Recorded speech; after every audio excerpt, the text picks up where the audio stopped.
guys, I'm po welcome back to my channel. Again, my name is Jab. So, kumusta naman guys ang araw nyo? Ayan, tignan natin guys, kanino bang love reading itong masasagap natin ngayon.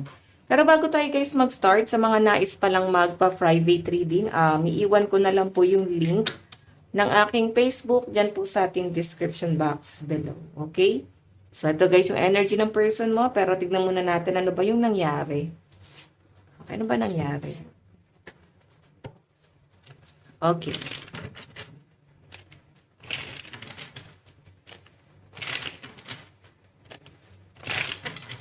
Overall energy. Okay.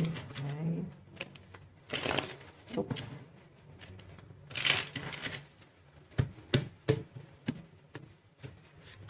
Meron tayo, Three of Heart. Mukhang merong third party involved. Okay, sobrang nasaktan guys. As in, gumuho yung mundo nung nalaman na para bang may iba palang involved. Na para bang tama yung hinala mo, tama yung duda mo. And kung makikita mo guys, maaring involved pa yung mga kaibigan or ano ba to, kakilala mo pa yung naging third party. Or pwede guys na kinonsinti ng kaibigan. Okay, nahihirapan ka ngayon kasi nga, parang kinonsinti siya eh. So parang ngayon wala kang kakampi na parang ang tingin ng lahat ikaw yung kalaban. Meron tayong 8 of Heart. So alam nyo guys, itong nakikita ko na to, King of Heart eh. Mabait naman tong person mo. Yung iba sa inyo guys, pwedeng kayo pa rin naman. Kasi 8 of Heart parang pinagpatuloy pa rin naman daw tong relasyon na to. Win-work out pa rin. Yun nga lang, habang nandyan siya, araw-araw kang pinapatay. Alam mo, parang araw-araw kang nahihirapan, araw-araw kang nasasaktan sa nangyayari. Okay? Na parang kahit bumabawi naman siya, kasi guys nakita ko parang bumabawi naman sa inyo yung person mo. Pero parang lagi kang nahihirapan every time na makikita mo yung taong yan. Pwede naman guys, naging third party is ibang tao. Pwedeng trabaho, or pwedeng hindi guys literal na may iba siyang naging lovers, no, bukod sa inyo. So, pwedeng may iba na naging dahilan kung bakit hindi kayo nag-work. Titignan pa natin, guys. Okay. Card ni person. Nararamdaman sa inyo ng person nyo ngayon. Tignan muna natin to, guys. Nararamdaman. Oops. Buti hindi siya nasusunog guys, no? Kahit na tumatalon siya papunta. Okay, so meron tayong the Empress. Okay. Meron tayong the Tower. Ayan, no? Nararamdaman. Mahal ka naman ng person mo. Pero alam nyo guys, itong nakikita ko na ending na nangyari sa inyo ng matagal ng panahon, pwedeng matinding pagsisisi. Napagod na nga lang tong person mo na magsisi. Okay, napagod na lang siya na magsisi ng magsisi sa mga nangyari, sa mga naganap. So, sa pinapakita sa akin guys, ngayon, nagkaroon ng ending sa inyong dalawa, natapos The Magician kasi guys, tinatry ulit ng person mo na pumasok ulit sa buhay mo. Ayan, binuksan ko yung bintana. Tinatry niya ulit pumasok sa buhay mo. Or pwedeng pumasok na nga siya, nandiyan na siya sa buhay mo. Ang problema lang guys, hindi niya alam kung paano naman niya aayusin. Kasi para bang every time na gusto niyang i-work out yung relationship, pwedeng ikaw, duda ka na. Okay, the Empress, nakikita ko may pregnancy. So, I think, may mga buntis ba rito? Ayan, or pwedeng nagpaplano ba kayo na gumawa ng baby? Parang gusto guys magkaanak. Yun yung nasasagot ko. Tingnan natin ano naman ang tingin ng person mo sa'yo ngayon. Tingin ng person mo sa'yo. Tingin ng person mo sa'yo. Meron tayong the Fool, new beginning.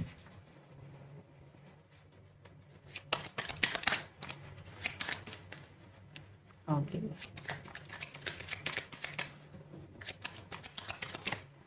Meron tayong, diba? Minsan guys, nagkakaroon pa rin kayo ng misunderstanding, pero willing talaga yung person mo. Lagi kanyang tinitignan, So, nakikita ko rito guys, mag-e-effort itong taong to. Gusto niyang ibigay yung assurance na pwedeng hinihingi or kahit hindi mo guys hingin is gusto niya guys i-provide.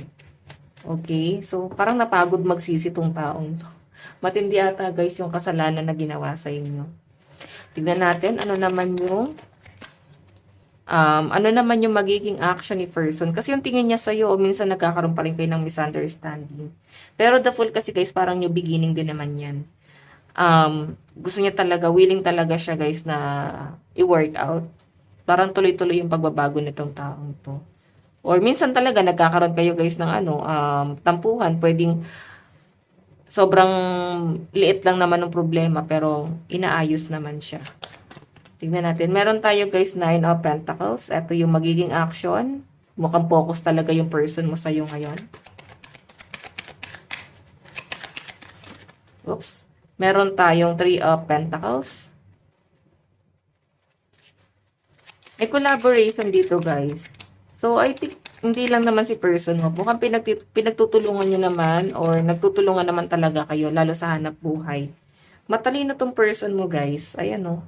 Kaya parang yun din siguro guys yung hinangaan mo sa kanya kasi matalino siya, magaling siyang magsalita, kung paano siya guys, paano niya i-deliver yung mga message sa inyo. Talagang nakikinig ka sa kanya. Okay? So, tignan pa natin guys, saan na ba patungo, no? Ano yung magiging outcome? Kasi yung action dito guys, napakaganda naman po ng nakikita ko. Wala naman pong negative kasi nakapokus lang talaga yung person mo sa inyo, sa relationship nyo, sa family nyo. May collaboration pa nga, King of Swords. So, I think meron kayo guys pinag-uusapan ng person mo. Business ba to or hanap buhay? Like, pwedeng sa career din naman. Ayan, meron din ako nakitang pag-uusap about money. So, I think, parang ayun nga, sabi ko kanina, parang gusto ibigay ng person mo yung stability or assurance na hinahanap mo. So, tingnan natin saan na ito patungo. Diba? New beginning, Page of Swords. So, parang kalimutan na daw yung mga past issue. Parang kailangan focus na lang dito sa relationship na to kung gusto talagang i-work out to. Tingnan natin. Seven of Cups. Nakakatuwa naman. Kasi, yung magiging outcome guys sa person mo, once na kinalimutan nyo na talaga yung mga hindi magaganda or ano ba to yung mga pagdududa, selos, pag-iisip ng hindi maganda, kung ito guys ay isa-set aside nyo, mag-work talaga tong relasyon na to eh. Seven of Cups sa nakikita ko, marami din kayo guys pangarap ng person mo. And siya rin guys, marami siyang pangarap para sa inyong dalawa. Okay? So, sa side ni person, malalakas guys ang mga Cups, no? Water sign, Cancer, Pisces, Scorpio, Aquarius, Gemini, Libra. Ano pa ba? Capricorn, Taurus, Virgo. May mga fire sign din naman, pero sobrang content. Aries, Leo, Sagittarius. Tignan natin, guys. Nararamdaman mo sa person mo. Nararamdaman mo sa person mo. Okay.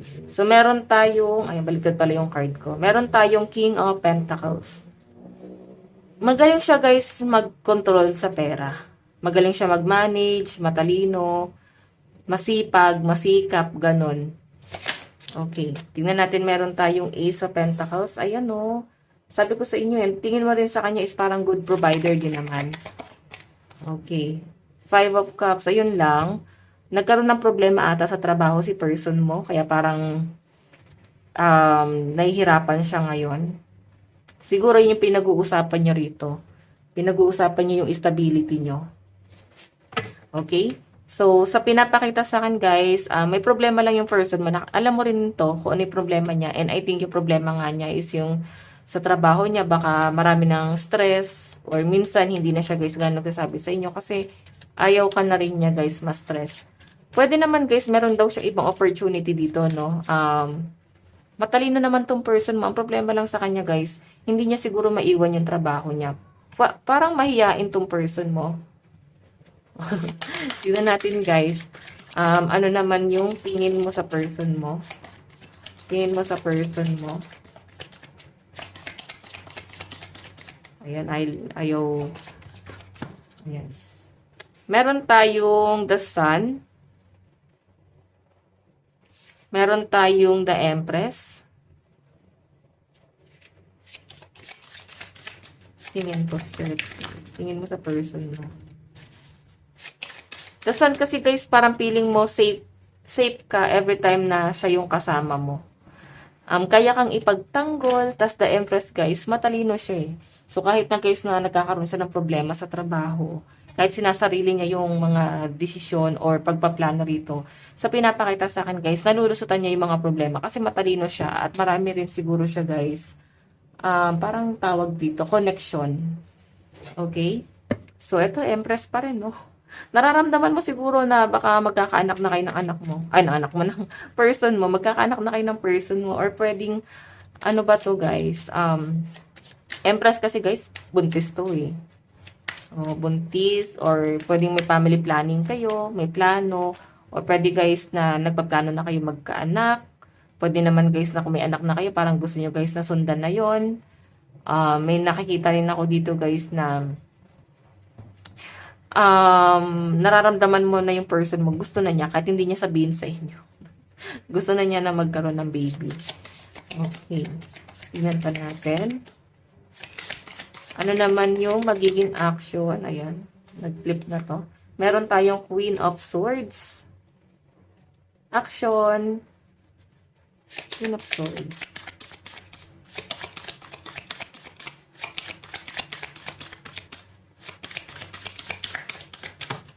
Okay.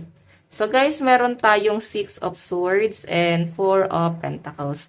So sa pinapakita sa akin guys na magiging action daw ni person, parang gusto niyang lumipat kayo ng bahay ata to. May relocation kasi. Siguro na mamyanan, nahihirapan siguro yung person mo na parang sama-sama kayo. So parang, bilang gusto niyang panindigan yung relasyon nyo, sa pinapakita sa akin guys, si person mo parang, ayun nga, nag-iipon lang talaga to. Pero marami siyang plano rito. Okay? Or plano niya guys na magpagawa ng bahay. Or pwede pinag-uusapan nyo na rin to para sa future nyo. Tingnan pa natin guys. Saan na patungo to? Meron tayong 3 of Pentacles. Ano yung magiging outcome? Meron tayong, ayan, nag-flip. Diba? 6 of Cups and 8 of Cups. So, ikaw naman, ang problema sa inyo, may konting pagbabago lang sa person mo or mabisi lang, pinag-iisipan nyo na hindi kayo mahal. So, minsan parang nagpapahabol ka sa kanya. Eto mahal mo pero parang nagpapahabol ka kasi parang clingy, no? Ano ba to guys?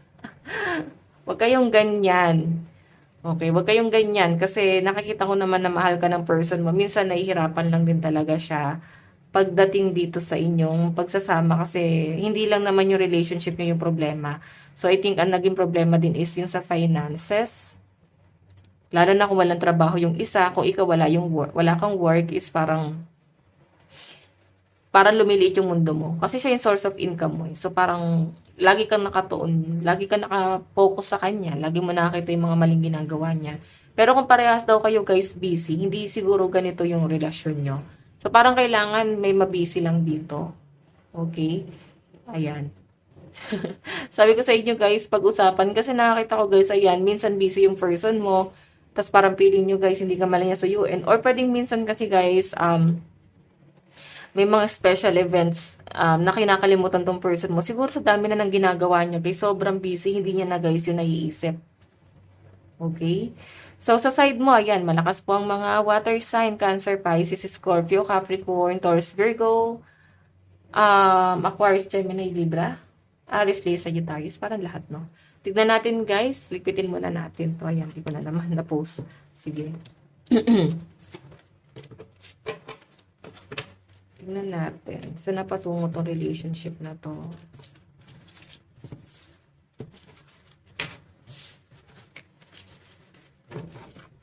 Kukunin ulit natin yung ating playing cards. Saan na po patungo yung relationship? Spirit guide.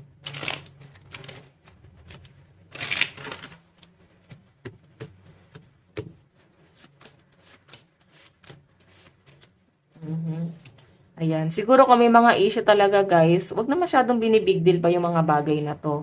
Medyo dominante yung energy na nasasagap ko sa inyo. So, hindi lang siguro guys kay person yung pagkakamali. Minsan may mali din sa inyo. Masyadong clingy.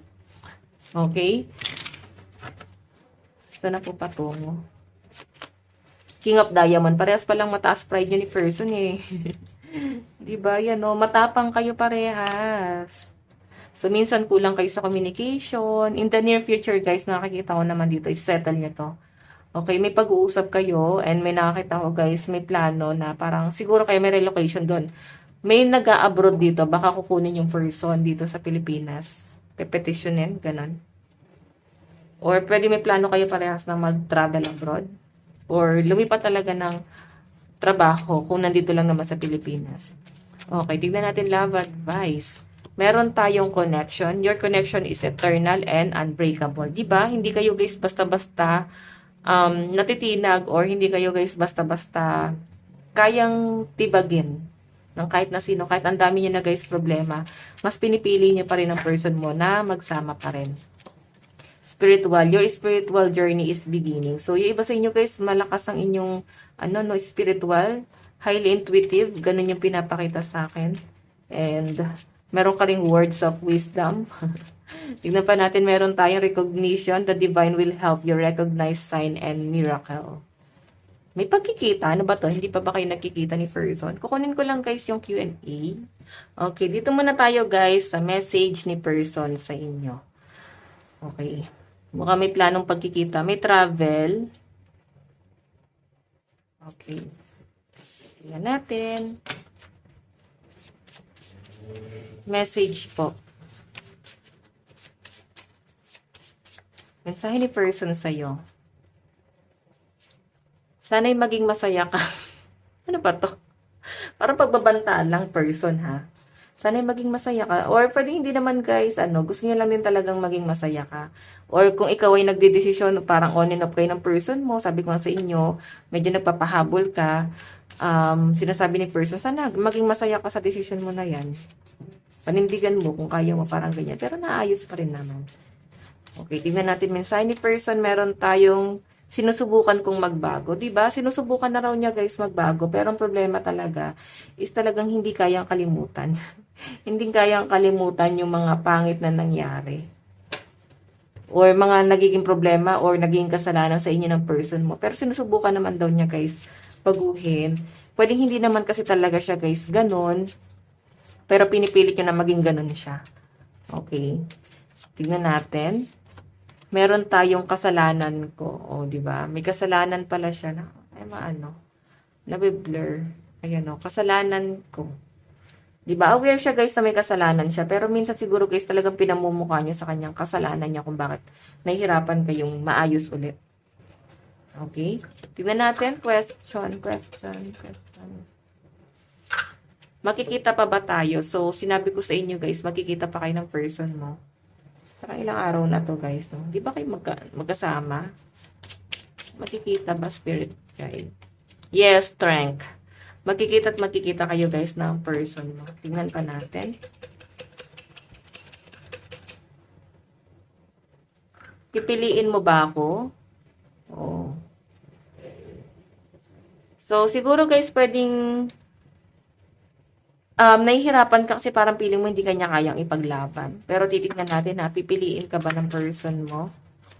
Pwedeng ang distraction is yung trabaho, sobrang busy, or pwede yung family, or pwede ibang tao. Pipiliin ka ba ng person mo? The moon. Hindi niya guys masabi kasi kailangan niya yung mas importanteng bagay ngayon. Lalo na kung ito yung nagpo-focus sa trabaho. Okay, the star. Mahal ka naman niya pero hindi mo daw siya guys kailangan papiliin. Okay, yun yung pinapakita sa akin. Pwedeng conflict naman kasi guys yung pinapapili nyo. Like, kung single mom or single dad to, anak mo or ako, parang mga ganon. Eme lang yun guys, parang, ko lang siya, example ko lang siya. Yung mga ganon, ano ba itong pinapapili mo sa kanya? Masyado bang komplikado para sa kanya? Kaya hindi rin siya guys makapag-decide. Tignan natin. Last question. Iniisip mo pa ba ako? Ayan, iniisip pa ba? Iniisip. Tingnan natin, iniisip pa ba? Spirit. The star. Siyempre naman guys, iniisip-isip ka nitong person mo. Okay? Lagi naman guys, kahit nagtatrabaho siya, minsan nga napapaginipan ka pa nito. Oh. Kasi, kahit busy siya, naisip ka niya, yun nga lang, hindi ka lang talaga niya mabigyan ng time. So guys, ito lang po ang inyong daily love reading sa mga nais palang magpa-private reading. Ayan po, iwan ko na lang yung link ng aking Facebook sa atin pong description box below. So ayan guys, bye-bye po. Bukas po ulit. God bless and love you.